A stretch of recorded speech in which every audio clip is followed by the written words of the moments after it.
Welcome back माय YouTube channel. मी तुमचा भाऊ S के आणि माझं होत आहे डार्लिंग आख्या. गुड मॉर्निंग दोस्तो. Morning everyone. मित्राच्या लग्नाला जात आहोत. आमचं तर काय होणार झाले, मित्राच्या लग्नाला जाऊ. आताचा ब्लॉग आहे. माझ्या मित्राचं लग्न आहे उदगीरला, तर त्याच्या लग्नाला जाणार आहे. आम्ही चालू आहे, लग्नात चालू आहे. तर आता लग्नाचा ब्लॉग आम्ही शूट करणार आहे. तर बघा तुम्ही लग्न वगैरे कसं होतं, कसं काय नाही दाखवतो तुम्हाला. होईल तुझं पण होईल. आधी टेन्शन होईल ना बाबा, पण कधी उद्या होईल की असा मी प्रश्न विचारू शकत नाही ना घरी, नाही तर उठाण मारते नाही चपलं जे हातात येते त्याच्यानं मारते. शक्तिमान. चला आता निघालोय आम्ही लग्नाला. उठा आता. हो आता लग्नामध्ये नाही लग्न कसं होते काय नाही. तू काय फॉलो मी सोबत जुडा. लग्नात जाऊन आपण मस्त आता आशीर्वाद होता नव दाम्पत्याला. पुन्हा अहो कुठून ते म्हणतात ते नाही का, नवरदेव येतोय नवरीसाठी आणि वराड येते जेवणासाठी. तसा विषय झाला नाही. चला जाणं झालं.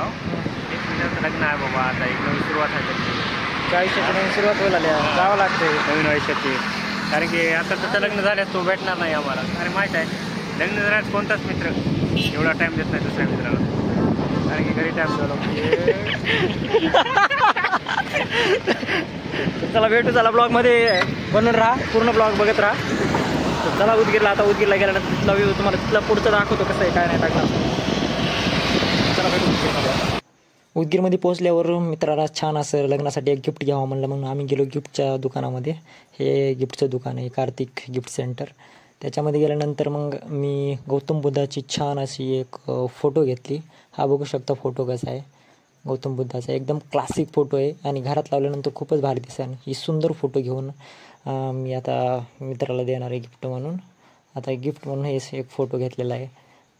चला ओके चला. त्याच्यानंतर लग्न अगोदरच लागलं होतं, मग डायरेक्ट आम्ही गिफ्ट दिला आणि फोटो वगैरे काढून घेतला. आणि फोटोच्या नंतर हे तुम्ही बघू शकता हॉलमधलं वातावरण कसं आहे. पूर्ण सोयरधायरे वगैरे एकमेकांना बोलत बसलेले आहेत. इकडं फोटो वगैरे काढणं स्टेजवर चालू आहे. त्याच्यानंतर मग आम्ही जेवण वगैरे केलं आणि डायरेक्ट निघालो. तर मित्रांनो आता लग्न लागलेलं आहे ऑलरेडी.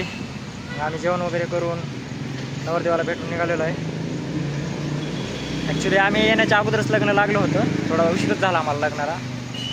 मग आम्ही जे गिफ्ट जे आणलं होतं ते नवरदेवाला दिलं, फोटो वगैरे काढला. मग सोयऱ्याधाऱ्यांना थोडंसं बोलत बसलो. जेवण वगैरे करून नवरदेवाची भेट घेऊन नवरदेवाची भेट वगैरे घेऊन आम्ही आता निघालो. तर पूर्ण ब्लॉग बघा. आवडलं तर सबस्क्राईब करा, लाईक करा, कमेंट करा, शेअर करा आणि सबस्क्राईब करा. आणि तुम्ही पण वेल सेटल असाल तर लग्न करून घ्या. कारण कसं आहे बोलते एवढं जल्दी सेटल असलं तर लग्न करणं महत्त्वाचं नसतं, आपल्याकडे पैसा असणं खूप महत्त्वाचं असतं. कारण शेवटी लग्नाच्या नंतर पैसाच कामाला येतो नाही का. सगळे विचारतात नवरदेव काय करते. तुम्ही पोरी जर बघायला गेलो ना भाऊ, तर पहिल्यांदा पोरीचा बाप हेच विचारतो की पोरगं काय करतो, मुलगा काय करतो, तुम्ही किती चांगले आहात, तुमचा स्वभाव किती चांगला आहे कोणी बघत नाही. तुम्ही किती कमावता, तुम्ही जॉब काय करता हे मॅटर करतं. पैसा इम्पॉर्टंट आहे लाईफमध्ये, बाकी काय नाही. पैसा जर असेल ना तर खुशी लाईफ आरामशीर म्हणजे लाईफ जगू शकतो आपण पैसा असल्यावर. पैसा नसेल तर अवघड आहे गोष्ट. आधी टार्गेट काहीतरी करा, कामधंदा जॉब वगैरे काहीतरी करा, पैसा कमवा. मग नंतरच लग्नाचं बघा. आधीच लग्न करू नका. मी असे भरपूर लग्न वगैरे बघितले की म्हणजे अगोदर नाही का, किंवा मुलाचे आईवडील म्हणतात लग्न केल्यावर सुधरेल सुधरेल वगैरे चांगलं वागण हे करा. तसं काय नसतं. मुलाच्या स्वभावावर असतं नाही का. मुलगा जर चांगला असेल तर नंतर पण चांगलाच राहतो. पण अगोदर जर बिघडला किंवा दारूचं व्यसन वगैरे लागलं तर मग त्या पोरीची तर लाईफ कशाला बरबाद करणार. बरोबर आहे का. एवढं करा मित्रांनो, लग्नात लड्डू आहे का खाल्या अगोदर बी माणूस पचवते, नाही खाल्लं तर बी पश्चाताप करतो. मग आपण खाऊन पश्चाताप करायचा रे, उपाशी राहून पश्चाताप करायचा नाही. माणसाला वाटते मला लग्न करावं, पण लग्न केल्यावर तुम्हाला काय प्रतिक्रिया असते ते लग्न केलेल्या माणसालाच माहीत असतं. नाही माझं म्हणणं आहे पैसा असेल तर सगळं काही व्यवस्थित होतं, असं काय नाही. पैसा नसेल तर मग खूप पैसा आला म्हणजे सगळ्या गोष्टी व्यवस्थित होतात. म्हणजे लाईफ इझी होते, दुसरं काय नाही. इझी होते. पैसा असेल तर तुम्हाला कोणी काय बोलू शकत नाही. पैसा नसेल तर तुम्हाला रोज उठून कामाला जावं लागतं.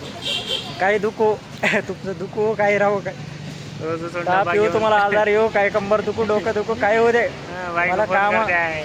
कामाला दिसणार जावं झाला लागतं. का घरचा रस्ता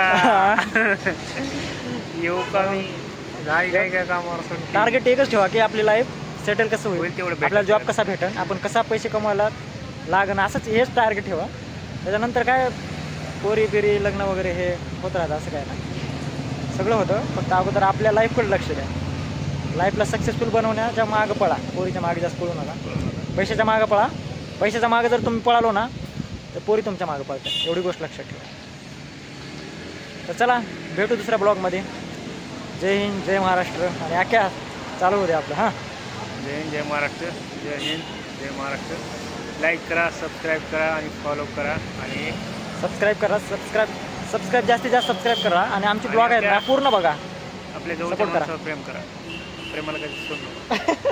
जवळच्या माणसावर प्रेम करा म्हणजे तू काय मेसेज देऊ लागलास तू प्रेमाचा तर काळजी घ्या आपल्या म्हणजे जवळचे जे आहेत आई बापावर प्रेम करा आईबापावर प्रेम करा टार्गेट हे ठेवा लाईफमध्ये त्यांचं फक्त नाव मोठं टार्गेट करा. हे ठेवा बस चला भेटू जय हिंद जय महाराष्ट्र मी माझे 2 शब्द सांगतो जय हिंद जय महाराष्ट्र लाईक करा फॉलो करा सबस्क्राईब करा फॉलो मी चला Love you भेटू guys. दुसऱ्या ब्लॉगमध्ये Love you love you guys. All जय हिंद जय महाराष्ट्र